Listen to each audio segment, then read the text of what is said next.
Tonight, Rachel Notley brings in a carbon tax on Alberta. Keep watching. I've got something we can do about it. It's November 23rd. You're watching The Ezra Levant Show.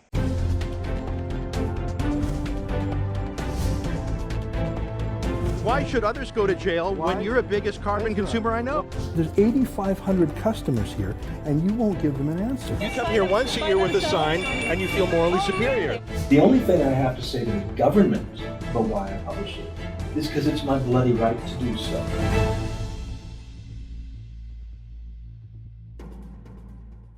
Yesterday, Alberta's NDP Premier Rachel Notley announced a massive new carbon tax on her own province.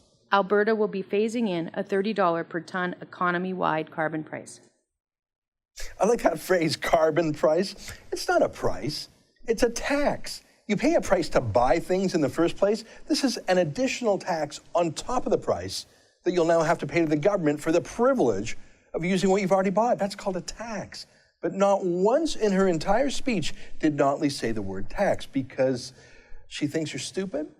And $30 per ton, well, that sounds affordable. Yeah, no, that's $3 billion a year extracted from the province immediately, jumping to $5 billion a year a couple years from now. It's a made-in-Alberta version of Pierre Trudeau's 1980s National Energy Program. It will devastate Alberta's oil and gas industry, already weak because of low oil prices, weakened further by tax hikes in Notley's punitive budget just last month. So far in 2015, 100,000 Albertans have already lost their jobs. I predict that number will double in the next year. That's more jobs lost than under Trudeau's original NEP. Oh, and Notley's oil sands royalty review, they still have to make their tax recommendations too. The sick thing is, to Notley and her NDP mercenaries that she brought in from Toronto and Vancouver to be her senior staff, losing jobs is not a negative side effect. It's actually the whole point of the plan. To them, it's about getting off of oil and gas, as in stopping the oil and gas industry from existing. First, slow it down, then stop it, then eliminate it. Here, listen to her say it herself. Help people reduce their energy use. By help people, she means tax Albertans so hard that they change their normal behavior and don't use energy anymore. Tax them into energy poverty. To Notley, it is actually the desired outcome that fewer people work in oil and gas too. And once you understand that piece of crazy, it all makes sense. Here, just a reminder that that's what they believe. Here's Brian Topp, Notley's Toronto-based chief of staff. Here's a speech he gave when he was running for the leadership of the federal NDP. We want a clear approach on climate change, and I quite like what they're doing in Europe, and it's worth studying it carefully as we think about Canadian policy. Hard cap on emissions, to price carbon, a home and industrial retrofit program, getting out of coal, getting an urban mass transit program, and getting fossil-fueled cars out of our cities. The comprehensive approach like that, we can tackle climate change, and it's got to be at the heart of our next government. So that's all pretty much coming true. That was how Notley's Toronto mercenary explained it back then. Now listen to Notley herself yesterday saying pretty much the same things. As recommended by our climate change panel, Alberta will be phasing in a $30 per ton economy-wide carbon price. We will implement an accelerated phase-out of coal, clean research and technology, green infrastructure like public transit, to help finance the transition to renewable energy, and efficiency programs to help people reduce their energy use.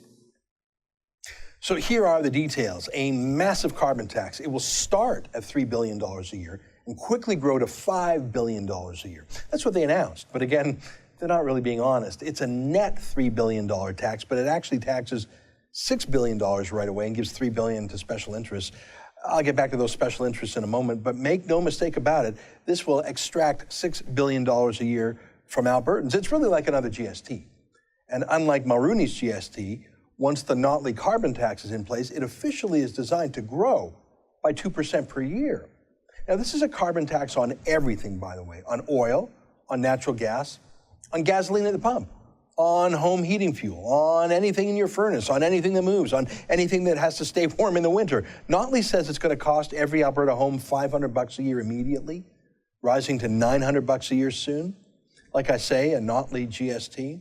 In addition to this carbon tax on everything, she's announced that she's going to legally ban certain jobs. Do you see what I mean? Job losses aren't a side effect for Notley and her NDP. they're actually the point of all this. She will legally ban Alberta's clean coal power plants. She's going to ban them. Alberta gets more than half its power from clean coal. She says she's going to force these power plants to close and the jobs that come with them too. We will phase out all coal emissions by 2030, and we will encourage the generation of clean, renewable electricity in its place.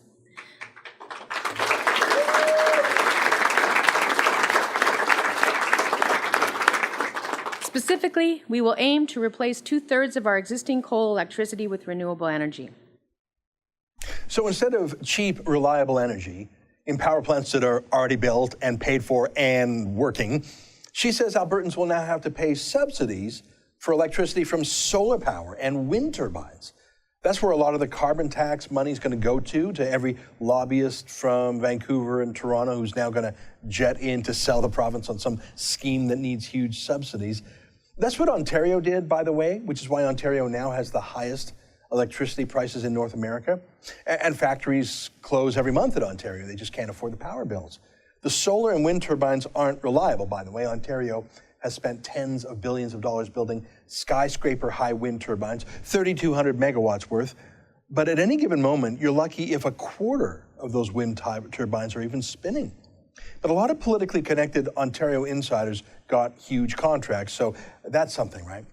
Now, Notley made this huge announcement on a Sunday afternoon, moments before the CFL West football final between Calgary and Edmonton. Gee, do you think she was trying to avoid public scrutiny? I mean, why not wait to do it at midnight? But look, she didn't need to hide. All the official people loved it, especially the media. They were ecstatic. Here's just one example. Here's Maclean's Magazine's Aaron Wary, who tweeted, "So, Stephen Harper, Calgary resident, will soon live in a province with a carbon tax." Somewhere, a slight smile crosses Stéphane Dion's face. Probably, but really, the smile is across the face of journalists like Aaron Wary, who always wanted Alberta and the oil patch and capitalism in general to be taken down a peg. The media are thrilled, and they don't care who knows it. Also thrilled are the US-funded environmental lobbyists who have been working on a 7-year, multi-million-dollar plan to attack the oil sands and pipelines. Look at that list of lobbyists taking US money to attack our oil industry. The Pembina Institute, Environmental Defense, Equiterre, and they were all specifically name-checked by Alberta's Environment Ministry yesterday. Take a listen. It is especially heartwarming to have so many champions of climate change with us here today. First among them are, of course, Premier Notley, Murray Edwards, Chairman of Canadian Natural Resources Limited, Ed Whittingham, Executive Director of the Pembina Institute, and the Chair of Alberta's Climate Change Advisory Panel, Dr. Andrew Leach. Dan Vonelovich, Clean Energy Canada, Karen Mann, Forest Ethics, Tim Gray, Environmental Defense, Stephen Guilbeault, Equiterre. In fact, Ed Whittingham of Pembina, who literally took foreign money to go to war against Alberta's oil sands, not against OPEC oil, just against Alberta's oil, was invited to make opening comments. A foreign-funded lobbyist was allowed to do a victory lap as an honored guest of the Alberta government when announcing a job-killing carbon tax. They must be laughing so hard down in New York at the headquarters of the Rockefeller Brothers Fund. So the media love this, foreign environmental lobbyists love this, but the weird thing was 4 oil companies showed up to the announcement too and lent their support. Why? Well, I mean, Shell and Suncor have always been ideological sellouts, giving huge checks to environmental groups, mouthing the junk signs to the left, hoping they'd be eaten last, I guess. But what about Murray Edwards of Canadian Natural Resources, probably the single largest oil sands investor in Alberta? And Cenovus, another pro-oil sands company. I know these companies. I respect their CEOs. They've stood up to anti-oil propaganda in the past. But there they were yesterday as part of this carbon tax photo op. What happened? 2 things, I think. First, if you have an oil sands project, you just can't up and move your operations to another province. I mean, if you've got a regular drilling rig, sure, you can move to Saskatchewan, you can move to North Dakota or Texas, whatever. 55% of all drilling rigs have left Alberta in the last year. But you can't just move the oil sands. So these big 4 companies, they're literally hostages. They're under duress. They can't flee from the NDP. They have to do anything, everything, to just get through the next 3.5 years without being bankrupted. So this is pure Stockholm Syndrome. Well, not quite. Stockholm Syndrome implies that the hostages start to genuinely sympathize with their captors for psychological reasons. I don't believe for a moment that these 4 companies actually agree with this. They've just concluded that if they do exactly what the NDP says, it will be less painful for them than if they don't. So they agreed to be part of the propaganda exercise yesterday, the photo op. The second thing is, I think they got inside the deal, and other oil sands companies didn't. So by being part of the NDP's war on the oil sands, these 4 companies managed to tweak the rules in their favor and against their competitors. I mentioned earlier that the tax is actually $6 billion, $3 billion of which is being kept by the government for spending, but $3 billion is given back to special interests, including to green schemes, some of which goes to the oil companies who were willing to pose with Notley at the photo op. This is a chart made by University of Calgary economics professor Trevor Tombe. A handful of oil sands companies will actually get subsidies from the tax. The ones at the bottom left there, they won't pay anything. They will make money from this carbon tax. No wonder they signed on. Let their competitors pay the bill. The small operators, new operators, ones who weren't willing to show up for the photo op. I mentioned that Rachel Notley is capping the maximum size of the oil sands. We will legislate an overall emissions limit of 100 megatons. Why, though? Why only limit this one sector? No other sector of the economy in Alberta has a hard cap. Why is oil sands carbon dioxide morally worse than carbon dioxide from cars or furnaces? Well, if you're one of the 4 oil sands companies who signed on, you're pretty comfortable with any new competitors being banned by law. It's government picking winners and losers. Listen, these hostages know how to survive until the next attack. They'll be eaten last, but I think they'll still be eaten. Let me close with one last point. What's this all about? Notley said it was about saving the planet. Friends, climate change is real. It is caused by human activity, and it requires an effective response. And if you want proof, go and look at the Columbia ice field in Jasper National Park. The amount of ice lost there in the past 100 years is shocking and getting steadily worse. And what are the long-term consequences for Albertans and for our drinking water, our farms and our ranches and our economy if we lose the glaciers that feed so many of our rivers and our streams? I'm sorry, but that's nuts. The Columbia ice field has been receding for centuries, since they were first photographed by explorers, before there were cars to blame or the oil sands to blame. The entire world has been emerging from a little ice age for more than a century. Get this junk science. We all contribute to carbon pollution, and we can all be part of the solution. By we, I mean industry and mining. I mean all of us in our cars. I mean the many ways we currently burn carbon and put it in the atmosphere for our children to breathe. So we don't want our children to breathe carbon? Is that the theory here? This is your science. Carbon is bad to breathe? Well, carbon dioxide is about 400 parts per million of the air, but the breath we exhale from our lungs is 40,000 parts per million. Carbon dioxide is human exhaust. It's natural, it's healthy, it's normal. What on earth is she talking about that we don't want carbon for our children to breathe? She's got no clue. Can you imagine being an engineer or a scientist and standing there and listening to that and nodding along with it? Do you think Murray Edwards or the other oil men agree with what she just said? Do you think this has anything to do with science or health or global warming? This will not reduce the temperature of the globe by 1/100th of a degree. It will not change anything. In fact, to her credit, Notley didn't say it will. And to her discredit, no journalists have ever asked her, or any other carbon taxer, how much of a difference will your tax make to the weather? Because the answer is 0. They're not doing it to change the weather. They're doing it to raise taxes. And in Notley's case, to give billions of dollars to her cronies and union friends and take a run at the industry that the NDP hates. Here's the thing. No one will fight against this. Everyone's on the other side. The provincial government, of course, as well as the left-wing mayors of Calgary and Edmonton, and Justin Trudeau's Liberal government in Ottawa. They all love these taxes. The media loves them. They love taxes, they love the theory of man-made global warming, and they don't much like Alberta and the oil patch. Tragically, the oil industry itself, at least the official big companies, have been co-opted, either as hostages desperate to survive or insiders rigging the game against competitors on the outside. The provincial opposition in the Wild Rose Party is speaking out against this, thank God. But as I write this, I haven't heard a word against this carbon tax from the federal Conservatives. I don't know, maybe they're just slow off the mark. Maybe they're being politically correct. So who's going to fight back? Who's going to stop this?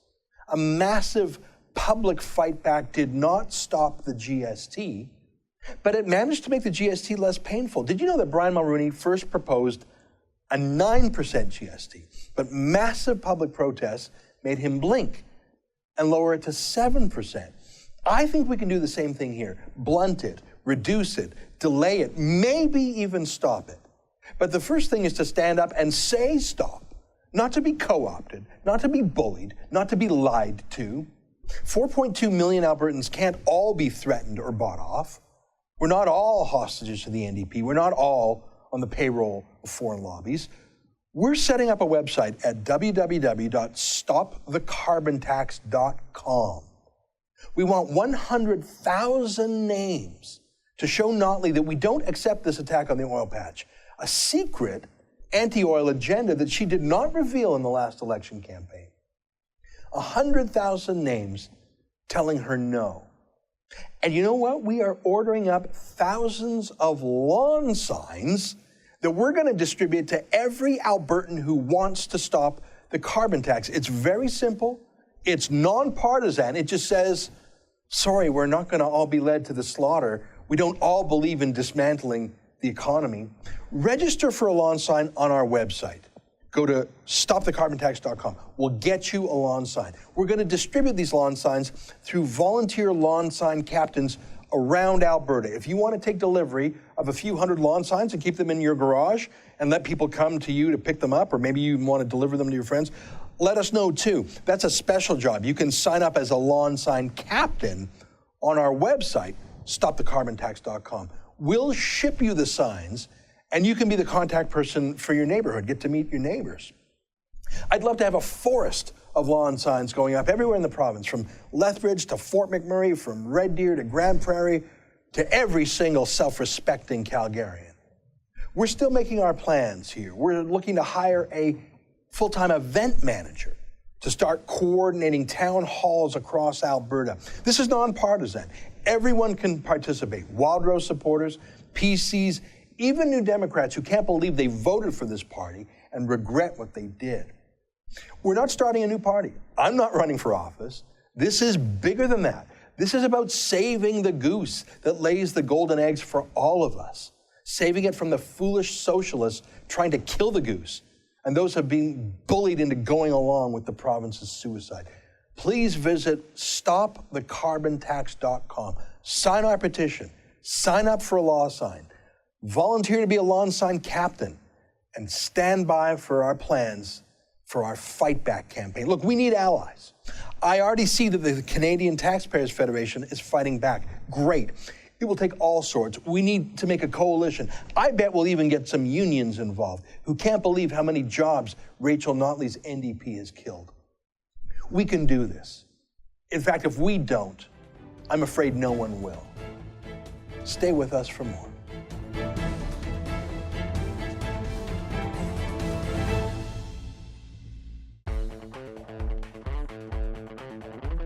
Looking for the perfect gift? Did you know TheRebel.media has a store? Make a statement with a t-shirt. Have your morning coffee in a Fearless Travel coffee mug. There's even an Ezra Levant bobblehead. It's a one-stop shop for the perfect gift. And don't forget to pick up something for yourself. Go to TheRebel.media/store to find out more.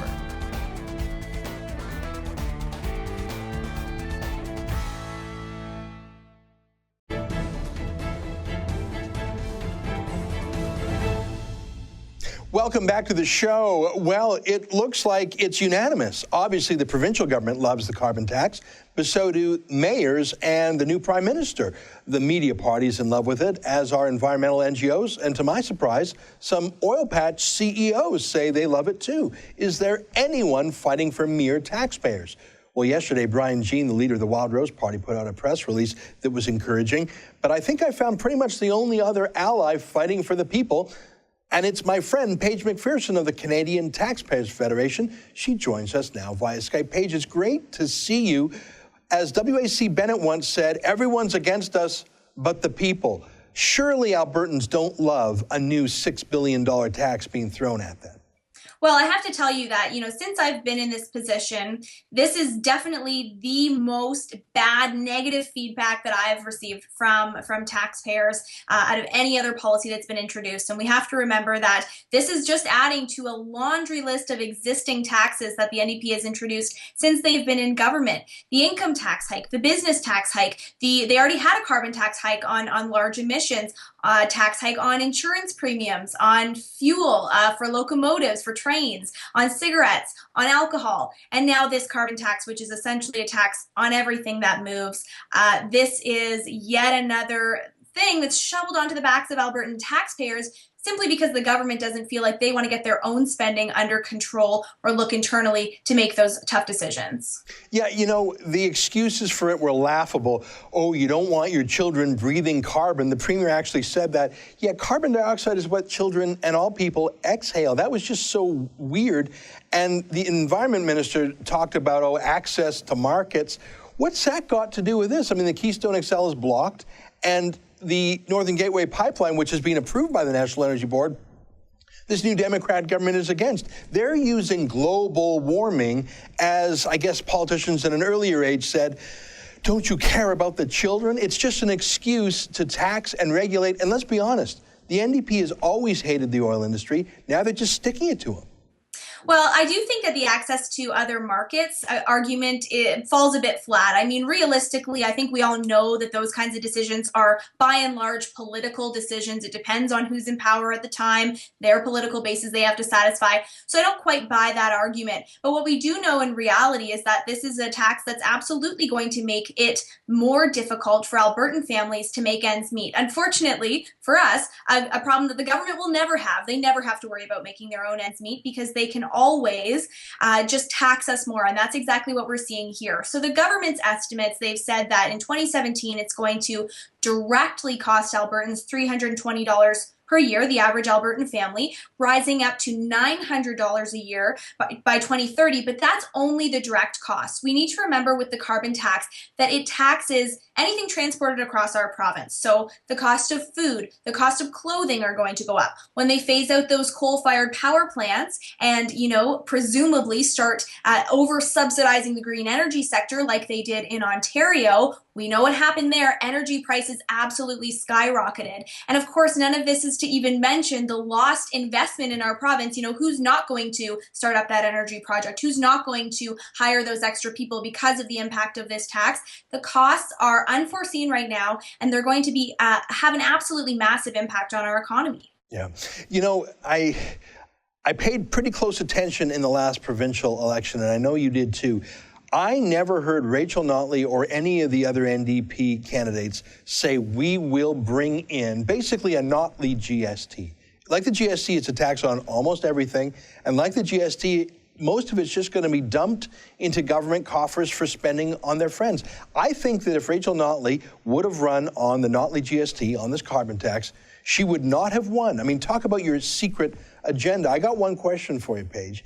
Are Albertans so stunned and numb by the last 6 months of this government that they're just going to walk along like zombies and say, I guess it has to happen? Are they going to be resigned, or are they going to get their self-respect and their Alberta-ness back and say, whoa, this is Alberta.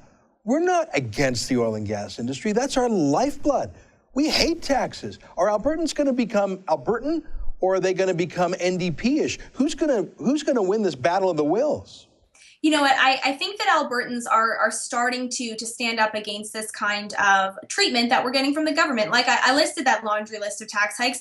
That is all coming during a time when we have a huge spike in unemployment numbers. We've seen tens of thousands of job losses in our province, specifically in the oil and gas sector, but also in the resource economy in general and all of the spin-off jobs from that. we are really hurting. I really think that this carbon tax is kicking Albertans when they're down.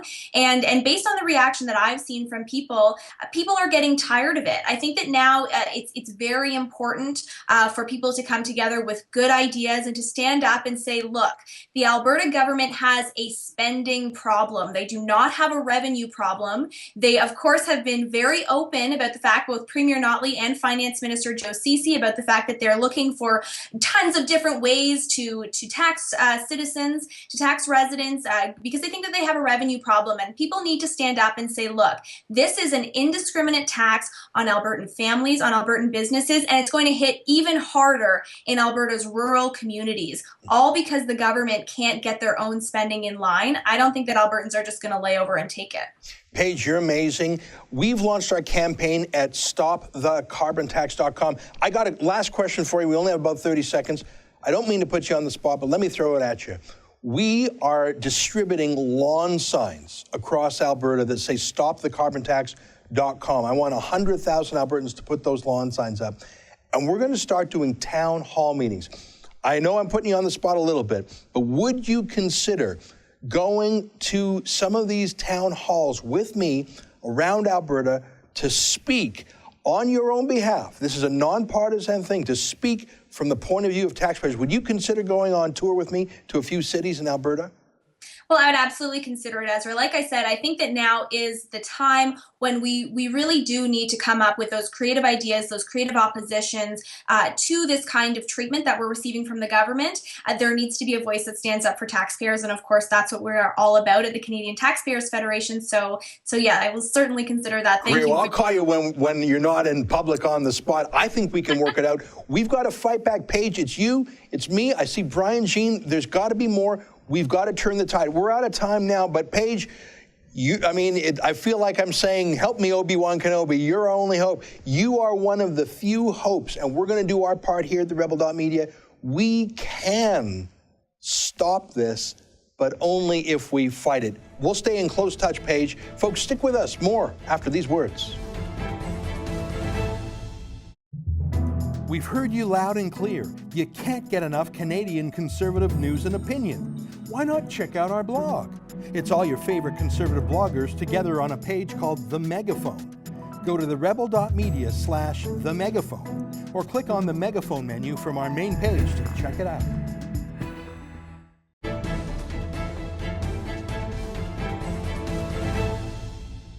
Welcome back. I'm Ezra Levant on TheRebel.media. Joining me now is Garnett Genuis, the new member of parliament from, let me get this right, Sherwood Park, Fort Saskatchewan, Alberta. Did I get that right? That's right, absolutely. Welcome to the Great program. to be here. Thanks for having me. Your first time MP, young fella, just had a baby. Yes. You delivered yourself. Well, came too fast at home. So my wife's a doctor, and she told me what to do. So she did most of the work, obviously. That's right. Well, mazel tov on that. Thank you very much. You're one of the crop of new Conservative MPs. Obviously, a lot of Conservative MPs did not get reelected. Tell me a little bit about yourself, and then I want to ask you about a column you wrote in Maclean's magazine, sort of your take on things. There was a lot of spin in the media that this was an absolute disaster for the Conservatives. You had a different point of view. I'll get to that in a moment, but just give us a thumbnail bio on who you are. Great. Well, I'm from the community that I ran in. I grew up in Sherwood Park. I had an opportunity to work as a staffer on Parliament Hill for a couple years. I worked in Stephen Harper's office and then for a couple other folks.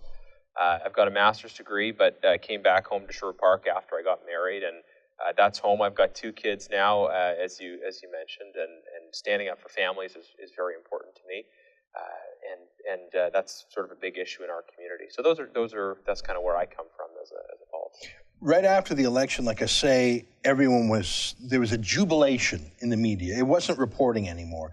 They abandoned any pretense of neutrality. And one of the themes was this was a disaster, a landslide, because the psychology of this, I think the media party wanted to repudiate any Stephen Harper legacy and send a warning to new Conservative MPs, don't you even think of trying to continue those policies. You had a different point of view. What did you say in Maclean's? What I said in the piece of Maclean's is if you look at the performance of the Conservative Party since the new modern United Conservative Party was created, we've had a relatively good record. We've got 1 majority, 2 minorities. We gave up 1 minority, and now we've given up 1 majority. Our performance in the last election, for a party forming official opposition, we held on to a lot of our vote. Obviously, the Liberals grew their vote. The collapse of the NDP allowed them to get far more seats than they would have had the NDP held the line in terms of their position. And there's no pretending we didn't lose the election, right? But what was clear coming out of that is that we held the line relatively well in a tough election. And I think it was because while we're not a perfect party, and there's some conversations we're going to need to have about what things we need to change, overall, Canadians responded very well to our policies on core issues. I didn't have people telling me at the door that they're opposed to balanced budgets, or they're opposed to free trade, or even I didn't hear a lot of opposition to our involvement in the fight against ISIS. I think on those core issues, Canadians are aligned with us. And if you look at our performance over the last 10 years as a united party, it shows that this, broadly speaking, the direction we've been on is the right direction. It doesn't mean we can't always do better, but this isn't the time to dramatically reinvent who we are as conservatives. I think one of the reasons the media party said you have been devastated when you got 7% less than the Liberals is they want you to be less conservative, they want you to be more like the Liberals, and they want you to sort of shut up. I mean, what I hear a lot of is, you need a better tone, like the F. Harper tone. It was the Harper derangement syndrome was high-minded. I think basically the media party, which is now lecturing the Conservatives on how to choose a new leader, wants either a happy loser, like Joe Clark or Preston Manning, or a red Tory who's really no different than the Liberals, other than he's in slightly less of a hurry. I believe that when the Globe and Mail or the CBC or the Toronto Star or any enemy tries to say, here's what you need to do, Conservatives, that's when you should hold on to your wallet. What's your view? Mm-hmm. I think you make a good point that there are some issues in tone in politics across the spectrum. So I think, I'm a big believer in the importance of civil discourse about important issues, making substantive arguments. Not that the Conservative Party has always been perfect when it comes to that, but certainly neither have other parties. I've never seen Stephen Harper lose his temper. I've never seen him swear. I've seen Justin Trudeau do both. But if you asked journalists, I didn't see F. Trudeau signs, which were proliferating for F. Harper signs. I mean, in my riding, we had people ordering Stop Harper stickers and putting them on their lawn signs. We had a great team of volunteers that were regularly replacing them. Mm-hmm. We had about 5,000 signs up. We probably had vandalism affecting about 1,000 of them. And this is something that happens in politics, and we move on and focus on the more important things, obviously. But certainly there are broader issues of tone that we can and do need to talk about. I think in terms of this issue of red Tories and that, I mean, our party has effectively been a broad coalition that I think the people who identify as red Tories who are part of our party are very supportive of our party, and many of them, and they were very supportive of Stephen Harper as well. We've got red Tories, blue Tories, social conservatives, libertarians, all of which can, I think, point to concrete achievements over the last 10 years that they would see as positive things. I take your point. There were a number of people who should have voted Conservative who voted Liberal. If we call those red Tories, I take your point. I guess I'm responding to the turbo-red Tories like Jeff Norquay and Tasha Sheridan, who basically say social conservatives, shut up, smaller government types, shut up, let us fancy people do. I think that's a snobbery more than, that's a form of elitism and exclusionism itself.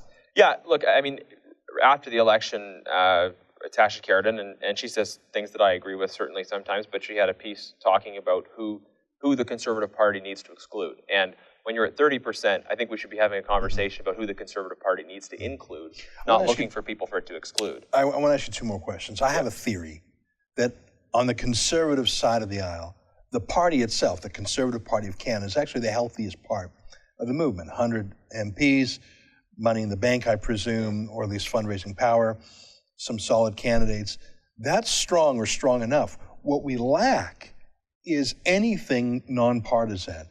Journalism, legal defense, public interest law firms, student clubs, grassroots community organizers. I look at the left. They have literally 100 of them. And I know it's 100 because I saw who registered as third-party campaigners against in the last election. It was 98-2. They were anti-Harper types. So the left, when they were out of power, they started all these groups. Now they have those groups and power, whereas the conservatives don't have the groups because for the last 9 years, anyone had a problem, they just called Peter MacKay or called Jason Kenney or called whoever. They didn't start these third-party groups. So my theory is the Conservative Party will do well enough at getting itself together. But we need to build not just the media like the Rebel.media.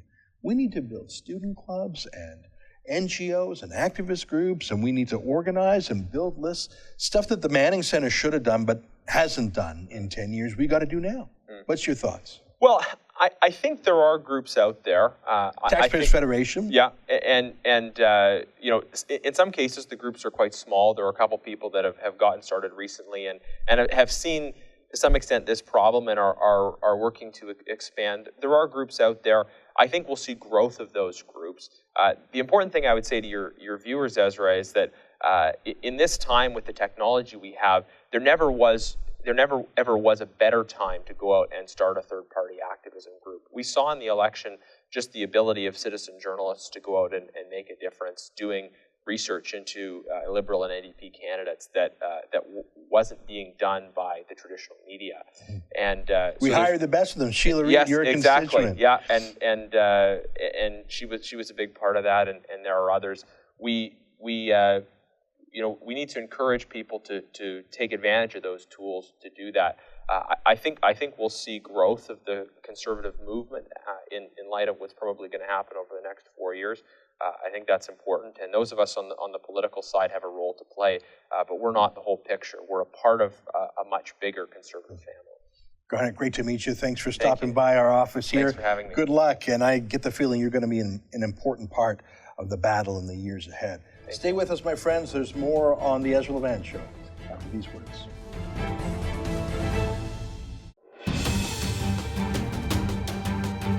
So open-minded that the brains have fallen out. What's the point that you're making? The point that I'm making is that if you're going to propose a massive overhaul to the way the economy is developed in terms of carbon tax, cap and trade, other forms like that, it helps to have some science that is in fact settled.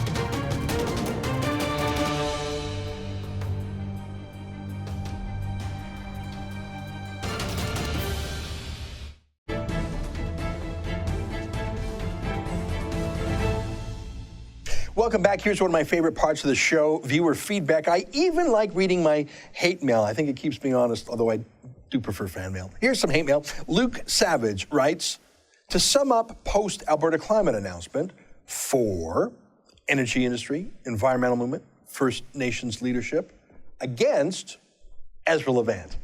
Look, I'm going to disagree with you, Luke. The energy industry does not agree with a carbon tax. No one agrees to a new tax for which they get nothing in return.